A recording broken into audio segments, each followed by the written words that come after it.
একটি অপতথ্য বা তথ্যের বিকৃতি পুরো দেশকে অস্থির করে ফেলতে পারে, বিভেদ তৈরি করতে পারে মানুষে মানুষে। তাই প্রতিটি অপতথ্যের বিপরীতে প্রয়োজন সঠিক তথ্য তুলে ধরা। সেই কাজটি করতে এসেছি। আপনাদের সাথে আছি আমি ফয়সাল রয়। আমন্ত্রণ জানাচ্ছি রিউমার চেক নিয়ে ৭১-এর নিয়মিত আয়োজন ফেক নিউজ স্ক্যানারে। আজ আমাদের সাথে যুক্ত হবেন প্রযুক্তি বিশেষজ্ঞ প্রতিম লালা। তার সাথে আলোচনায় যাব, তবে তার আগে দেখে নিতে চাই একটি প্রতিবেদন, যাতে আলাপে সুবিধা হয়। বিএনপি থেকে অব্যাহতি দেওয়া হলো সালাউদ্দিন আহমেদকে, এমন মিথ্যা দাবির একটি ভিডিও ছড়িয়ে পড়েছে টিকটকে। কয়েক ঘন্টায় প্রায় ২ লক্ষ মানুষের চোখে পড়ে ভিডিওটি। এই গুজবের মাঝেই সংবেদনশীল অপতথ্যের শিকার হলেন মির্জা ফখরুল ইসলাম আলমগীর।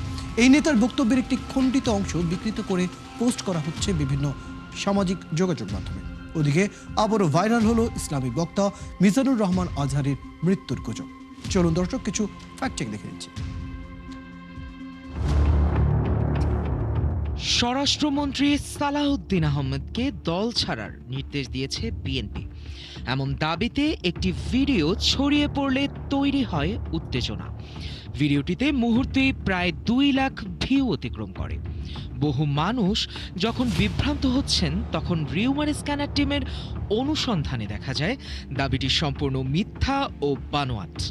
কোনো ভিত্তি ছাড়াই সামাজিক মাধ্যমে বিভ্রান্তিকরভাবে দাবিটি ছড়ানো হয়েছে। ওদিকে মির্জা ফখরুল ইসলাম আলমগীর বলছেন আওয়ামী লীগ আবার ফিরে আসবে।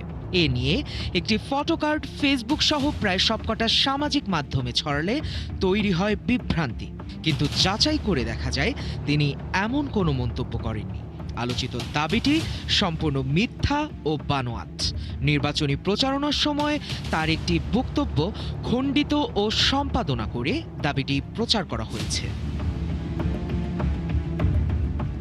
আবার বাংলাদেশের ২০ জেলায় ১০ নম্বর বিপদ সংকেত জারি করা হয়েছে, এমন দাবিতে আরটিভির লোগো সহ একটি ফটোকার্ড ফেসবুকে ব্যাপক আতঙ্ক ছড়ায়। মুহূর্তেই উত্তেজনা শুরু হলে দেখা যায় দাবিটি সম্পূর্ণ বানোয়াট। ফ্যাক্ট ওয়াচ টিম যাচাই করে জানায় আরটিভির একটি ফটোকার্ডের শিরোনাম পরিবর্তন করে ভুয়া এই তথ্য বসানো হয়েছে এবং তারিখ বদলে বারবার প্রচার করা হচ্ছে। আবহাওয়া অধিদপ্তর ওই সময় সর্বোচ্চ ৩ নম্বর সতর্ক সংকেত জারি করেছিল। গুজব এখানেই শেষ নয়। ইসলামী আলোচক মিজানুর রহমান আজহারীর মৃত্যুর দাবিটিও সম্পূর্ণ ভুয়া। দাবিটি সামাজিক মাধ্যমে ছড়িয়ে পড়লে ব্যাপক বিভ্রান্তি তৈরি হয়। ৩০,০০০-এর বেশি মানুষ প্রতিক্রিয়াও জানায়, কিন্তু ফ্যাক্ট রিভিউ টিমের অনুসন্ধানে দেখা যায় দাবিটির পক্ষে কোনো নির্ভরযোগ্য তথ্য প্রমাণ নেই। মূলধারার গণমাধ্যমেও এমন কোনো সংবাদ পাওয়া যায়নি তিনি জীবিত ও সুস্থ আছেন।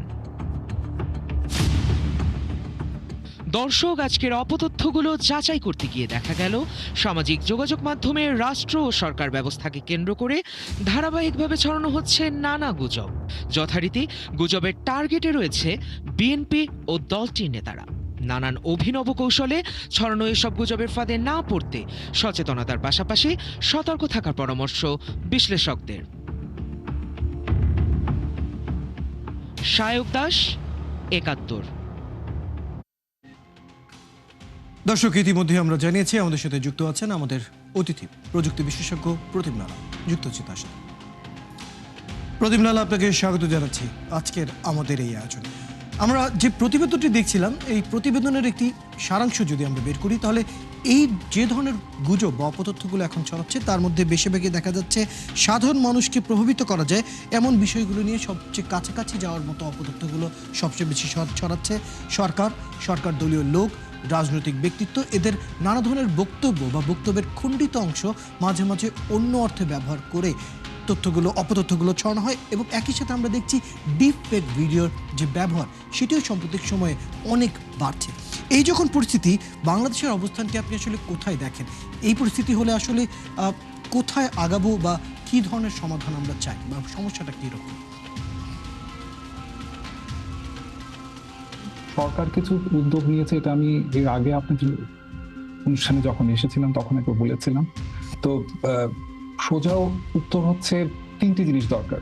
একটা হচ্ছে যখনই এই ধরনের ফেক নিউজগুলি ছড়িয়ে পড়ে, তখন দ্রুত সরাসরি সরকারকে তথ্য প্রকাশ করতে হবে। এটা খুব দ্রুত পৌঁছে দিতে হবে যাদের কাছে এই অপতথ্যটা গিয়েছে।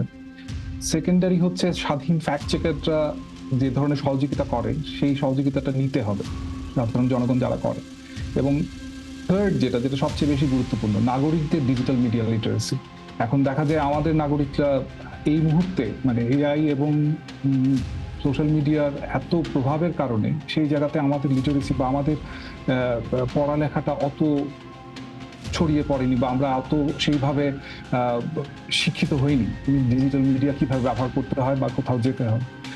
এই ক্ষেত্রে আমাদেরও কিছু আছে, আমরা আইটি সেক্টরে যারা কাজ করি তারা আমরা একটা শিফট মেথড নেবে, একটা মেথডের কথা বলি যেখানে আমরা বলি যে আপনাকে আগে জানতে হবে, যখন শিফট মানে হচ্ছে SIFT বলে একটা কথা, সেখানে এসে হচ্ছে যখনই আপনি কিছু দেখেন সাথে সাথে শেয়ার করুন না, একটু থামুন, একটু দেখুন সেটা আপনাকে উত্তেজিত করছে কিনা, সেটা আপনাকে আনন্দ দিচ্ছে কিনা, বা আপনাকে মানে বিষণ্ণ করছে কিনা। যদি এরকম কিছু হয় তাহলে সাথে সাথে শেয়ার করুন না, সেটাকে একটু থামুন, তারপরে সেটাকে তদন্ত করুন মানে ইনভেস্টিগেট করুন, তারপরে সেটা অন্য কোনো বেটার কভারেজ, অর্থাৎ যেমন এক্ষেত্রে যেমন RTVর কথা বলা হলো, RTVটা যদি লোকজন দেখতো যে RTVর নিজস্ব যে ওয়েবসাইট আছে বা তাদের যে সোর্স আছে সেখানে তারা কি সেটা শেয়ার করেছে সেটা দেখা দরকার। সো অন্য মাধ্যমে সেটা খুঁজতে হবে। RTVটা যদি ওখানে আসে তাহলে নিশ্চয়ই আপনাদের 71 টিভিতেও আসবে যদি খবরটা অত বড় হয়। ঠিক তেমনি এই লাস্টটা হচ্ছে ট্রেস ব্যাক করা, পিছনে দেখা যে সেটা আসলে কোথা থেকে এসছে, কে শেয়ার করছে, সেইটা খুঁজতে পারলেই তখন এই 3-4টে ধাপ পার হয়ে গেলেই কিন্তু আমরা বুঝতে পারি যে আসলে কি হয়েছে। আপনি খুব সহজভাবে বিষয়টি বললেন, অর্থাৎ শিফট যে তত্ত্বটির কথা আপনি বললেন সেটির ধাপে ধাপে আসলে বোঝা যাচ্ছে কি কি কার্যক্রম করণীয়, কিন্তু এই বিষয়টি সাধারণ মানুষ আসলে কতটা জানে? আমাদের দেশে যে ধরনের জনসংখ্যা এবং যারা সামাজিক যোগাযোগ মাধ্যম প্রতিনিয়ত ব্যবহার করছেন তারা কি মনে করেন এই বিষয়গুলোর ব্যাপারে সচেতন? না, তারা আসলে সচেতন না। মানে সোশ্যাল মিডিয়াকে তৈরি করা হয়েছে, যে অ্যালগরিদম দিয়ে তৈরি করছে সেখানে আবেগকে পুঁজি করা হয়। মানে আমি যেটা আমার আবেগকে উত্তেজিত করবে, যেটা আমাকে অনেকক্ষণ ধরে রাখবে, যেটা আমাকে সবসময় সে তার ভেতরেই রেখে দেবে, সেই জিনিসটাতেই আমরা কাজ করছি। সো আমার মনে হয় না এই মুহূর্তে সাধারণ জনগণ সেটাতে আছে। সমস্যাটা হচ্ছে প্রযুক্তি এত দ্রুত পাল্টাচ্ছে, আমরা সেটার সাথে অ্যাডজাস্ট করা বা তার সাথে সামঞ্জস্য রাখার মতো তাল খুঁজে পাচ্ছি না। এমনকি আমি বলবো যে সরকারি যেসব উদ্যোগ নেওয়া হচ্ছে, সরকার অনেকগুলো উদ্যোগ নিচ্ছে। যেমন একটি উদ্যোগের কথা আমি গতকালই জানতে পারলাম যে আমাদের PID এবং ICT সেল AI নিয়ে কাজ করছেন, যাতে এই মানে এই ফেক নিউজগুলিকে খুব দ্রুত আইডেন্টিফাই করা যায়, তাদেরকে নামিয়ে আনা যায়। এর আবার একটা অন্যরকম ঝুঁকিও আছে যে তখন আবার মত প্রকাশের স্বাধীনতায় কোনো এফেক্ট পড়ে কিনা। আবার সরকার, আমাদের দেশে সরকারের নিউজ দ্রুত নামিয়ে ফেললে বিরোধী পক্ষ মনে করে নিশ্চয়ই এটাতে অন্য কোনো ইঙ্গিত আছে, অন্য কোনো ব্যাপার আছে। সো শুধু সেজন্যই বলছি যে আসলে যখনই কোনো নিউজ আসে তখন আসলে যে দেখছে তাকে পণ্য বানানো হয়। সো আমাদের খুব সচেতন হতে হবে যাতে আমরা সেই আমাদের ব্যবহারটা, অর্থাৎ আমাদের সেই স্যানিটাইজেশন, আমরা এখন বলি যে তথ্য যেখান থেকে আসে সেটাকে যাচাই করাটা এক ধরনের সাবান দিয়ে হাত ধোয়ার মতো। সো এই স্যানিটেশন করাটা খুব জরুরি। কোথা থেকে আসছে সেটা আগে দেখা উচিত, কারণ এখন আর তথ্যের ক্ষেত্রে চক্ষুর কর্ণের বিভাগ বন্ধন হলেই হবে না। মানে চোখে যা দেখছে সেটাও মিথ্যে কথা হতে পারে। সুতরাং তথ্যের পেছনের উৎসটা কোথায় সেটাকে চেক করাটা খুব জরুরি। সেই স্যানিটাইজেশনটা দরকার। তাহলে মূলত ডিজিটাল লিটারেসির যে বিষয়টি, এখন আমরা যে প্রান্তে এসে আমরা দাঁড়িয়েছি, ডিজিটাল লিটারেসির ব্যাপারে আসলে আমাদের মানুষকে যদি আমরা আরো সচেতন করতে চাই, এই বিষয়গুলোতে আমরা যদি আরো জানাতে চাই, কি মনে করেন কি ধরনের পদক্ষেপ আসলে প্রয়োজন? একটি পদক্ষেপ তো আপনারাই নিতে পারেন। আমি বারবার একটা কথাই বলি, সেটা হচ্ছে যে যখনই, যেহেতু আমরা এইটার মানে আমরা যারা ব্যবহারকারী, আমরা যারা ভুক্তভোগী, যারা আমরা এটা নিয়ে করি, তাদেরকে সবসময় তাদের আবেগকে একটু হলেও মানে নিয়ন্ত্রণের জায়গায় আনতে হবে। ফেক নিউজ যে ভুল তথ্য দিচ্ছে তাই নয়, এটা কিন্তু সাইকোলজিক্যাল একটা অপারেশন। আমাদের সেটাই সেন্স অর্গানকে আমার উত্তেজিত করে তোলাটাই তার কাজ, এবং সেখান থেকে তাদের মনিটাইজেশনটা হয়। তো এটা এক ধরনের নেসেসারি ইভিলের মতো হয়ে গেছে। আমরা এমন একটা যুগে যাচ্ছি যেখানে হয়তো সামনে, এটাকে বলছি আমরা ডেড ইন্টারনেট থিওরি, অর্থাৎ এখন যেমন বট বা যে অ্যাস্ট্রোটার্ফের মধ্যে যে বটরা যে ধরনের ফেক নিউজ তৈরি করছে সেটা দেখবেও হয়তো বট, মানে আমি হয়তো আমার জন্য সোশ্যাল মিডিয়া মনিটরিং এর জন্য আমার একটা বট তৈরি করবো, সেই বট আরেক বটের কন্টেন্ট দেখতে থাকবে। তো এইখানে আমাদের নিজস্ব সচেতনতা না হলে এর আর কোনো উপায় নেই। সো আমি একটা আপনাদের মাধ্যমে সাধারণ জনগণকে বলবো, যখনই আপনারা উত্তেজিত হচ্ছেন তখনই আপনারা থামুন এবং সেটাকে চেক করুন। এর আর কোনো বিকল্প নেই। আমরা যতই সরকার, তারপরে শিক্ষা ব্যবস্থা, গণমাধ্যম বলি না কেন, এত দ্রুত সেটা ছড়ায় যে এর থেকে বেরিয়ে আসাটা খুব কষ্টকর। আপনি যেমন আমি চমৎকার যদি বলছেন বলতে- প্রতিমলাল, এই বিষয়টি জি। নিয়ে আমরা আরেকটু বিস্তারিত আপনার সাথে আলাপ করব। তবে এই মুহূর্তে একটি বিরতির সময় হচ্ছে, বিরতির পর ফিরে আবার আপনার কাছে আমরা ফিরছি, সঙ্গে থাকুন। দর্শক, আমাদের সাথে আমাদের অতিথি আছেন, আমরা আলোচনা চালিয়ে যাচ্ছি। এই মুহূর্তে আমরা বিরতি নিব, বিরতির পর ফিরে আবারও তার সাথে কথা বলবো, সাথে থাকুন। প্রদীপ লালা, আরও একবার স্বাগত জানাচ্ছি আমাদের এই আয়োজনে। এই পর্যায়ে যে প্রশ্নটি রাখতে চাই, যে ধরনের অপতথ্য বা গুজব আমরা ছড়াতে দেখি সেটাকে যদি মূলত দুটো ভাগে আমরা ভাগ করতে চাই। এক পক্ষ আমরা দেখি যারা হচ্ছে মূলত যারা স্বনামধন্য গণমাধ্যমগুলো রয়েছে তাদের ফটোকার্ড, লগো এবং ছবি তারা অনুকরণ করার চেষ্টা করে এবং যতটুকু কাছাকাছি যাওয়া যায় সেই ধরনের তারা পেজ বা প্রোফাইল মেনটেন করে সেখান থেকে তারা অপতথ্য ছড়ায়। কিন্তু এমনও কিছু পেজ রয়েছে যাদের প্রোফাইল পিকচার নেই, খুব বিস্তারিত কোনো বায়ো নেই, তারপরও সেই প্রোফাইলে লাখ লাখ ফলোয়ার রয়েছে এবং তারাও গুজব এবং অপতথ্যগুলো ছড়াচ্ছে। আমি একটু জানতে চাই, যখন ফেক ফটোকার্ড ছড়ানো হয় একজন সাধারণ মানুষের জন্য, এই ফেক ফটোকার্ডগুলো আইডেন্টিফাই করা তো এখন খুব বেশি সহজ হচ্ছে না। একজন ব্যস্ত মানুষ তার জীবনে ফেসবুক স্ক্রল করতে গিয়ে যদি একটি ছবি দেখেন, উনি কি খুব সহজেই যাচাই করার কোনো সুযোগ আছে এটি সত্য না মিথ্যা? কোনো ফ্যাক্ট চেকিং টুল কি রয়েছে? এইখানে একটু আসার কথা আমাকে বলতেই হচ্ছে। এখনো সেটা ওয়াইড স্প্রেড আসেনি। অ্যাডোবির নেতৃত্বে একটা কমিউনিটি আছে, তারা বলে কন্টেন্ট অথেন্টিসিটি ইনিশিয়েটিভ।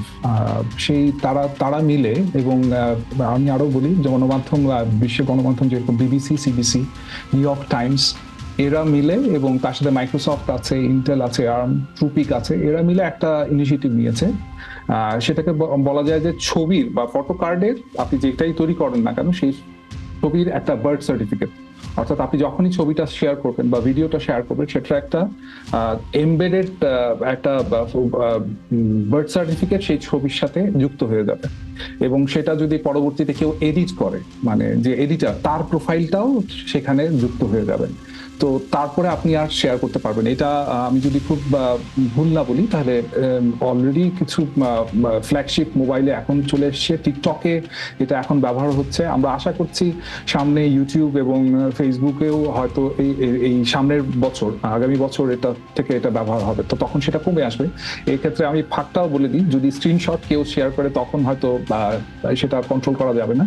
তবে এই মুহূর্তে যা হচ্ছে, মোটামুটি একটু আমরা আশার আলো দেখতে পাচ্ছি যে এখানে এই ধরনের ফটো কার্ডের ক্ষেত্রে কিছু প্রযুক্তি থেকে কিছু এক ধরনের বেরোচ্ছে, যাতে কিছুটা হলেও আমরা এটা কন্ট্রোল করতে পারবো। শেষ জায়গা থেকে কিছু প্রশ্ন রাখতে চাই, সেটি হচ্ছে যেহেতু সোশ্যাল মিডিয়া একটি সাধারণ জায়গা, সেখান থেকে আসলে সংবাদ নিয়ে সেটার উপরে সেটি যদি একজন মানুষের সিদ্ধান্ত নেওয়ার যে ক্ষমতা, সেটাকে যদি প্রভাবিত করে, আসলে সোশ্যাল মিডিয়া যদি এই জায়গাটি নিয়ে নেয়, তাহলে সেই জায়গাটা আসলে আপনি কীভাবে দেখেন? সোশ্যাল মিডিয়া থেকে যে কোনো ধরনের তথ্য পেয়ে সেটিকে ভরসা করা, এখনো কি সেই জায়গায় সোশ্যাল মিডিয়া পৌঁছেছে? কিছু জায়গায় তো ধরুন, আমি এটা বলতে বাধ্য হচ্ছি, কিছু জায়গায় সোশ্যাল মিডিয়া জরুরিও আছে, মানে আমরা সেটাকে, আমি সেজন্য বারবার বলছি এটা নেসেসারি ইভিল। আমি যদি সাংবাদিকতার কথা বলি, যেমন ধরুন আপনাদের ক্ষেত্রে যদি বলি, জোসেফ পুলিৎজার, এক সময় উনার ইয়েলো জার্নালিজম কথাটাই এসেছে উনাদের কাছ থেকে। তো উনি আবার পুলিৎজার পুরস্কার ঘোষণা করেছেন সাংবাদিকদের জন্য, যেখানে ফ্যাক্ট চেকিং, ইয়েলো জার্নালিজম বন্ধ হয়। তো সেরকমই, মানে মুদ্রণ যন্ত্র যখন সহজ হয়ে গেছে, তখন সেখান থেকে ওই যে লিফলেট বের করে লোকজন প্রচার করতো। তো এই ঘটনাটা, মানে ফেক নিউজের ব্যাপারটা নতুন নয়, সেটা সেই শতাব্দী পুরনো ব্যাপার। তো আমাদের সচেতনতা, আমি সোশ্যাল মিডিয়াকে একদম ঢালাওভাবে দায়ী করতে পারবো না। কিছু জায়গায় সরকার এতই অপ্রেসিভ, সেখানে সোশ্যাল মিডিয়াই খবর পাওয়ার, মানে কি বলবো আমি, সঠিক মাধ্যম, বা অন্তত কাছাকাছি মাধ্যম। এখন এই যে আমি যেটা বললাম যে C2PA, coalition for content prevention and authenticity, এই ধরনের ইনিশিয়েটিভগুলি যত আসবে তত জায়গাটা ছোট হয়ে আসবে যেখানে এই ফেক নিউজগুলি বের হবে। যদি ধরেন আপনারা তখন কত মানে সোশ্যাল মিডিয়া যদি ব্যান করে যায়, যেটা CAI বা কন্টেন্ট অথেন্টিসিটি ইনিশিয়েটিভ দ্বারা পাস না, তাহলে হচ্ছে সেই তথ্য মানে তারা ছাপতে দেবে না, তারা সেই পোস্ট করতে দেবে না, তাহলে হয়তো এটা অনেক অংশে কমে আসবে। সেটা আমি আশা করছি সামনের বছর থেকে আমরা একটু হলেও পরিবর্তন দেখতে পাবো।